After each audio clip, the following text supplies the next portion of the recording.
1, 2? Okay.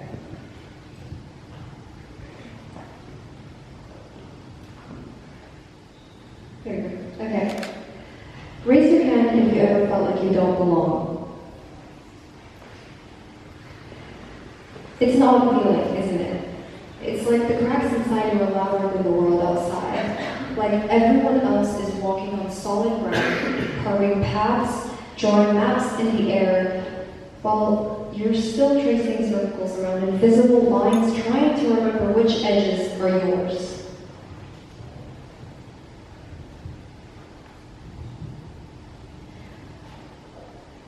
I've always been almost big, almost where I was supposed to be, but never fully there.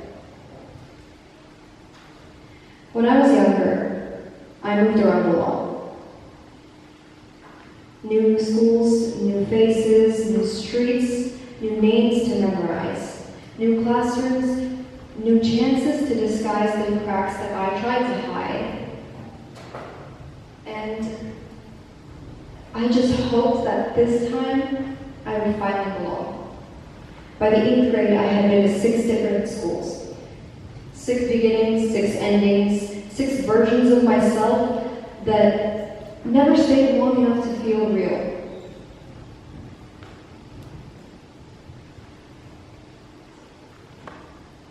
And when you keep having to start over, you start to wonder, is it that nothing feels like home because something inside you never learned how to stay?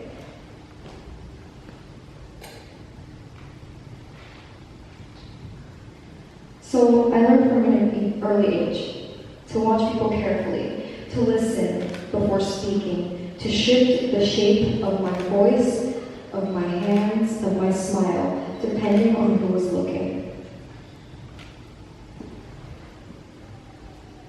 And somewhere along the way, my mind decided that people leaving me was always going to be my fault. So I became careful. Careful with my words, careful with my actions, careful with my feelings, careful with my existence. And when you live like that for long enough, your thoughts get loud. Too loud. So every mistake felt like an echo. Every silence felt like judgment. And every look felt like a question that I never knew how to answer, even when I tried.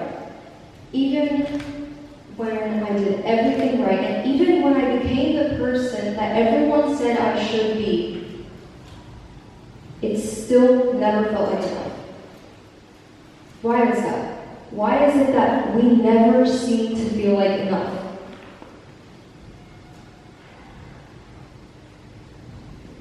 Sometimes life doesn't break you all at once. Sometimes it's a quiet crack, a whisper in the glass that no one notices until one day the whole thing shatters in your hands. Sometimes your mind splits before your lips can even find the words. And that's when you begin to lose yourself. And when your most commonly asked question begins to be, who even am I? Your thoughts get heavier, days stretch longer, smiles slip and slide like water in your hands. But the world keeps moving, like nothing changed. And so you move too.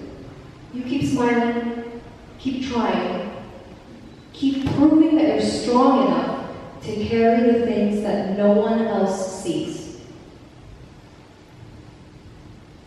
And for a long time, I lived for everyone else, losing my sense of who I was even more day by day. But either way, I listened, I helped, I stayed, even when running felt easier. I hated seeing people get hurt more than I hated caring about my own pain.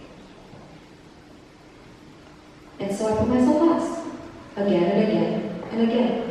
until I forgot what it was like to put myself anywhere at all. And when you ignore your own needs for long enough, they don't vanish. They wait, they grow, they whisper louder in the dark. And when I moved again, I told myself this time would be different. But different doesn't mean easier. And so my grades dropped, confidence dropped, the way I saw myself stooped lower than I thought it could go. Words were thrown that dug really deep. Moments when I felt more object than human. Every time I broke, I told myself the same thing. Stand up, be strong, don't let them see it hurt. Stand up, be strong, don't let them see you fail. Stand up, be strong, until standing up felt heavier than falling down. And so, when I was 15, the silence inside my head became louder than the world outside. Loud enough to where imagining a future felt impossible. Loud enough that one moment almost became my last. People think that after something like that, you wake up different. You don't. You wake up tired. You wake up confused. You wake up carrying the same storms in the same body, in the same mind. And sometimes the storm comes back. Sometimes it comes back stronger. Sometimes it takes another hospital, another breaking point, another reminder that you cannot fight your own mind alone. And that was when everything changed. Not because everything became easier, but it was because I finally understood that I didn't have to do it alone.